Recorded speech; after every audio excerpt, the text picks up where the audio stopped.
and gentlemen, checking out the forecast for today as far as the severe weather that's going across the Midwest today, the Arklatex region, the Missouri, Arkansas, up into Illinois, all of these areas kind of in the target zone for severe weather tonight. So I've been checking out the forecast for that. I haven't looked at the data yet, but we're going to do that here in this video and see exactly what we're looking at.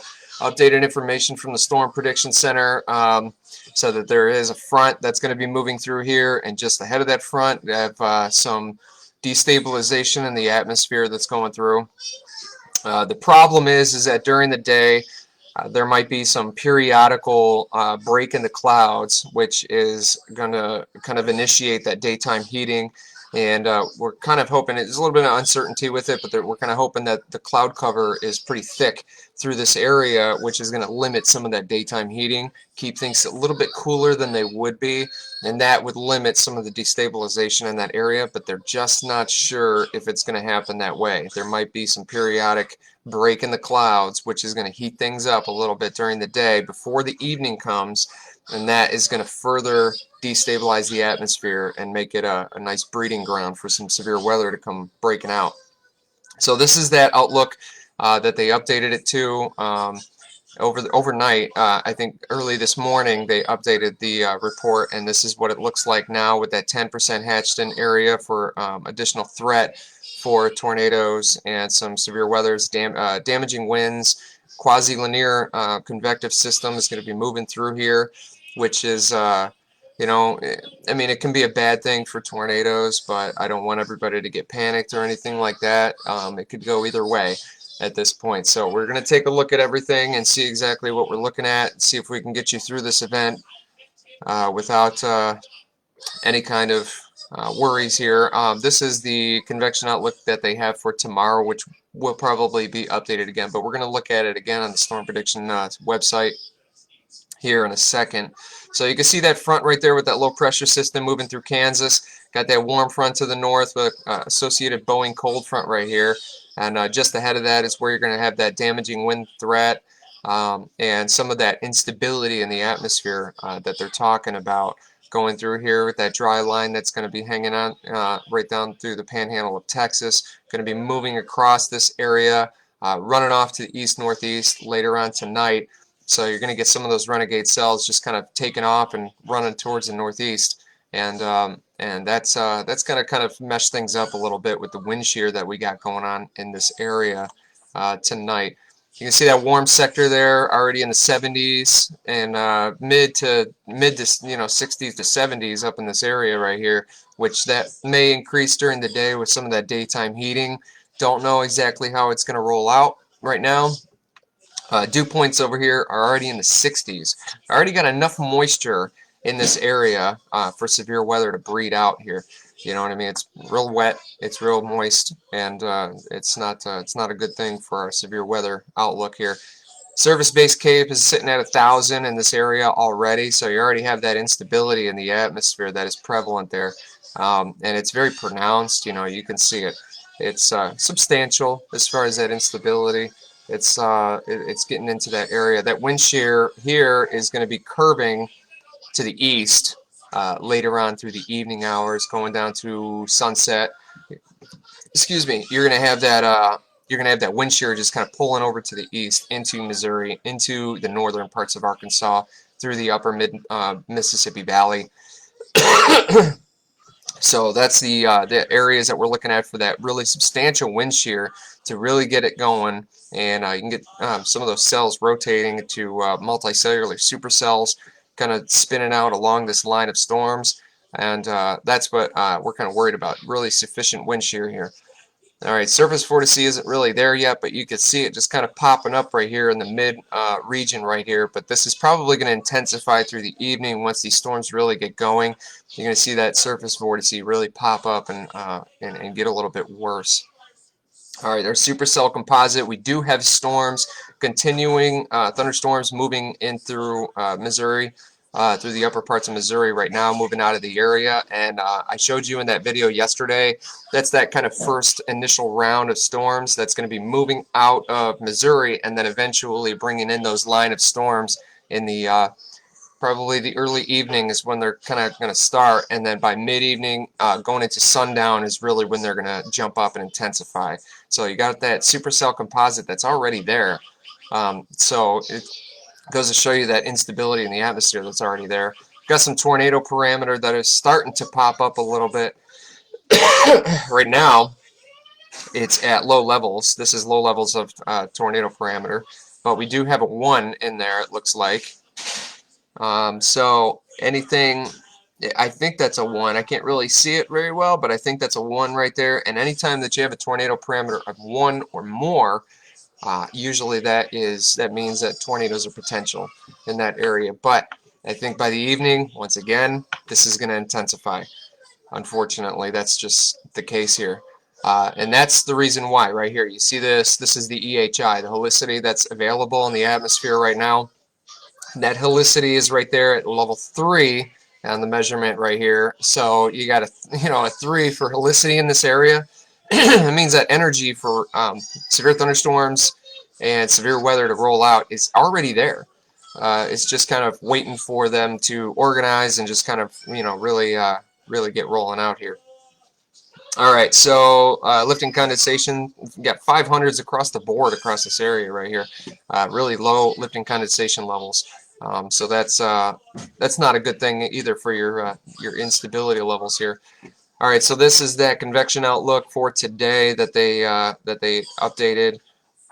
All right, so there's that tornado risk that I just showed you on the other page right there. We got that where you got that 5% risk. Whoops. You got that 5% risk right there, and that higher risk in the center right there of 10% with that hatched in area. So this is going to be a weather event, unfortunately. And the worst part about it too is damaging wind threat. You got a very high area of those damaging wind threats that's right in there with that moderate risk in the center. And then you got hail. So there's a good possibility you're going to have a lot of hail makers today.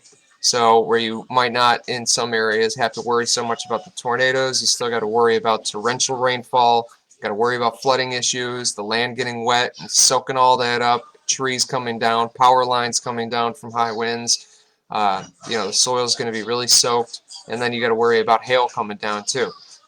So I mean, it's going to be kind of a rough night for everybody, but we're going to get through it. You know what I mean? That's all that we can do.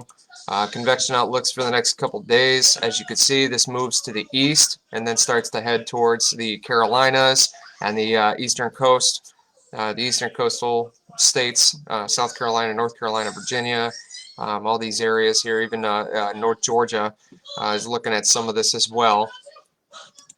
And day 3, we're going into another system that's going to be pulling through the Midwest, and I'm going to cover that at a later date because there's just too much uncertainties right now, too much that you can't really predict at this point because we're 3 days out from that event. But this is the one that we're worried about today.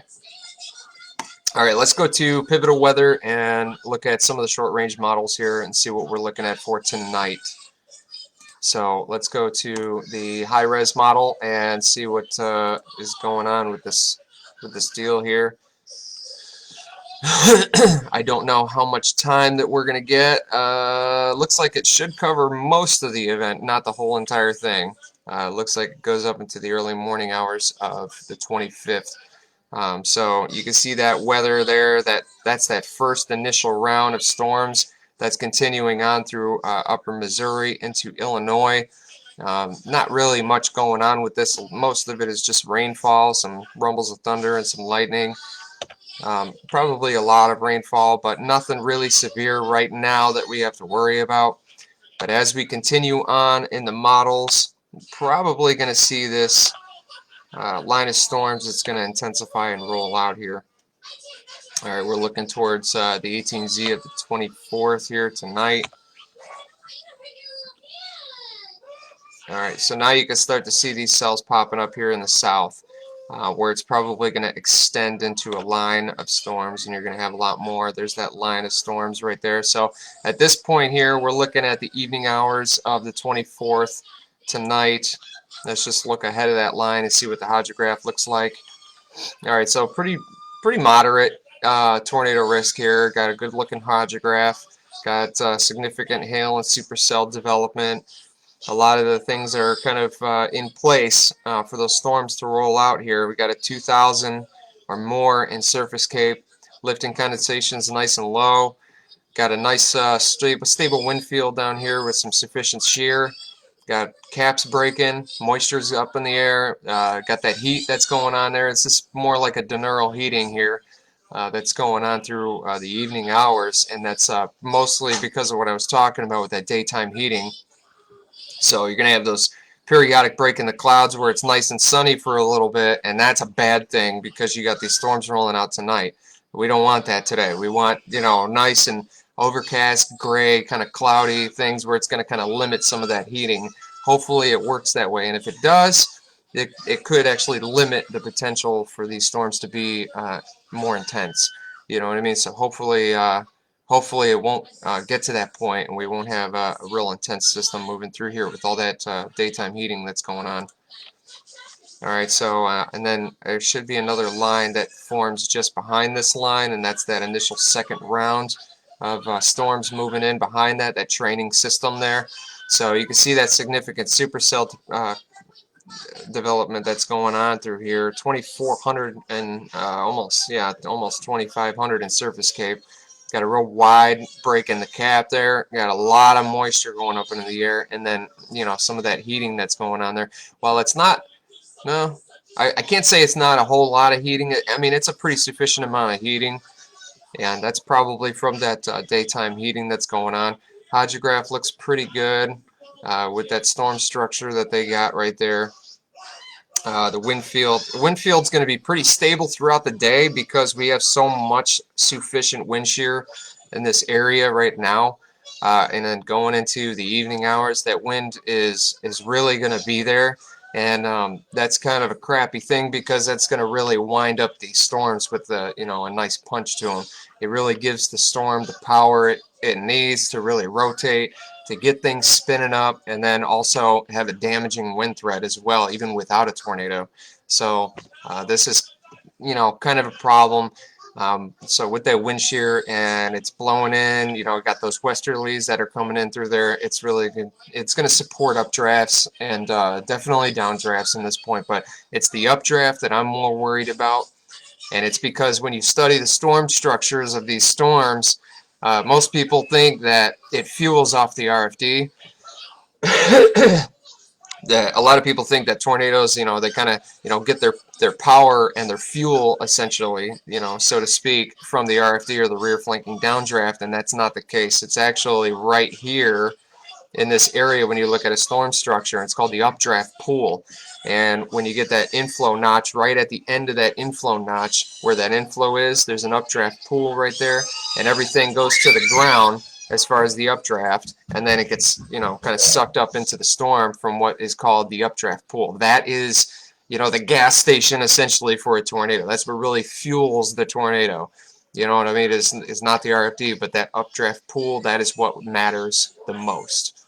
So that's what I'm kind of looking at when I look at wind shear amounts and things like that. And with this kind of wind shear substantial enough, the westerlies and everything, and you're getting that mesh of wind that's kind of revolving around the RFD, and that gets pulled into that updraft pool, and it supports those updrafts, and that's a bad thing because it can really support those tornadoes to roll out.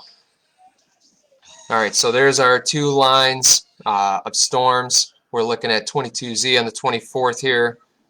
It looks like this line is not as big as what we were seeing in the previous models that we were looking at in the last couple of videos here. It's not as long, but it's pretty substantial where it is. This one is kind of limited, to be honest. I mean, the hydrographs look, great throughout the day, and I mean, they're looking very strong. Got significant supercell development all across the board across these storms tonight. Breaking the caps everywhere. A lot of moisture and heat going up into the atmosphere. Got that really sufficient wind shear on the surface. And then, of course, a hail threat with that as well. So let's take a look.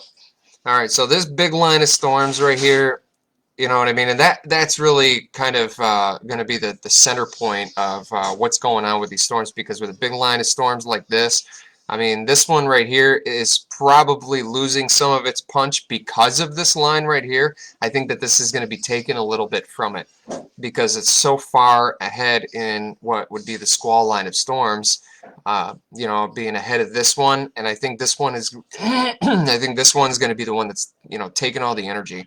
And this one is going to be kind of limited in its energy. And that's why the hydrographs for this one, even though they're significant, I mean, this is significant. Hydrograph looks good. You know what I mean? Updraft, downdraft looks good. Significant supercell, hail threat, break in the clouds, heat, moisture, wind shear.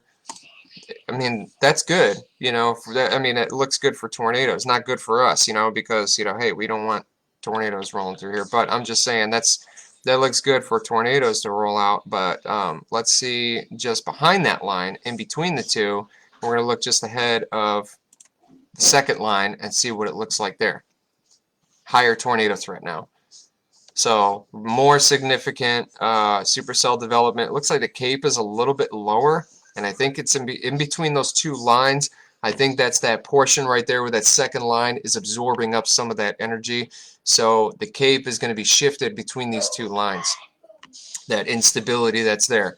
And got one barb down here with, you know, that's on the surface right here that shows a little bit of that weakness in the wind shear, but that's only one barb down here at the surface. And then, you know, above that, you're getting stable wind shear.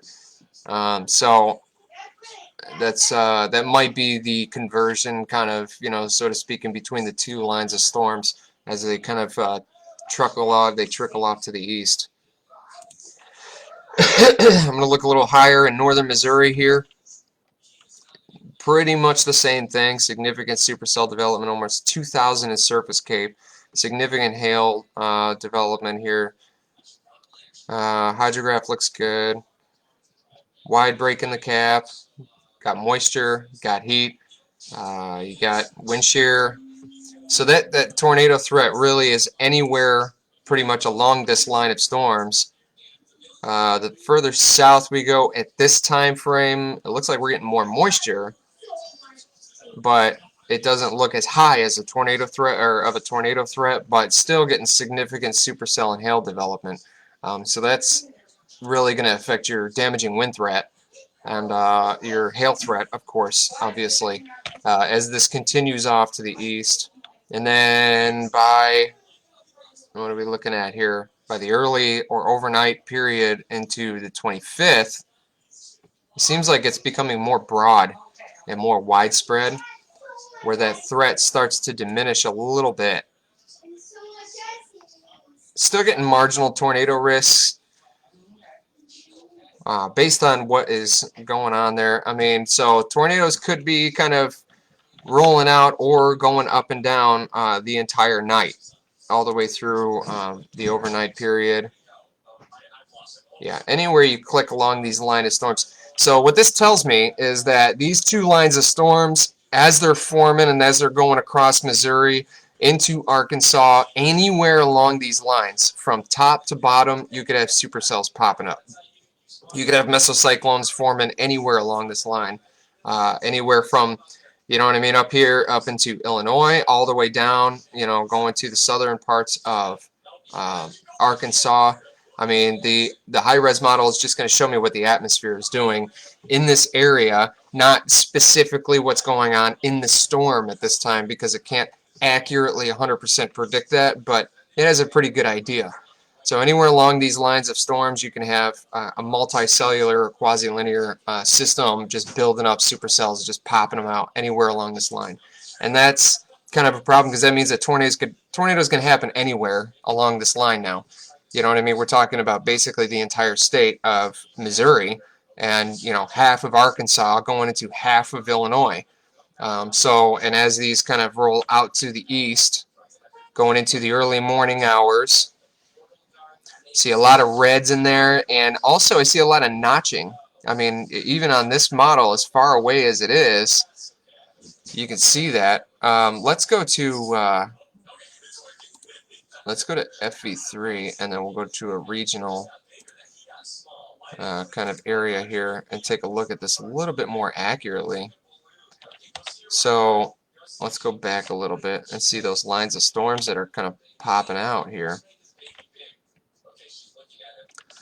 Yeah, so early in the period right here, we're looking at 22Z on the 24th. You can see these little spots. These are little isolated cells where you could have supercells popping up off of these really little tiny isolated cells right here. Any of these could be a supercell or mesocyclones forming up because they're so isolated, they're so narrow, and they're widespread just, you know, along this line. Let's take a look at what the hydrograph says just ahead of that. A lot of moisture that's up there and increased heat going up there in the atmosphere. And now in the wind field right here where they're kind of bowing out like that at the bottom, you're starting to get a little bit of that curvature that's in the wind field. That's going to be substantial for some of that updraft development. All right, so and as these become a little bit wider and more broad, let's look ahead of this line here. So there is, you know, there is 20. This one doesn't look as impressive as the high-res model, but let's see down towards the southern end of this line where you're getting marginal tornado risk. It doesn't look very high through FB3, but you do have a lot of these isolated cells.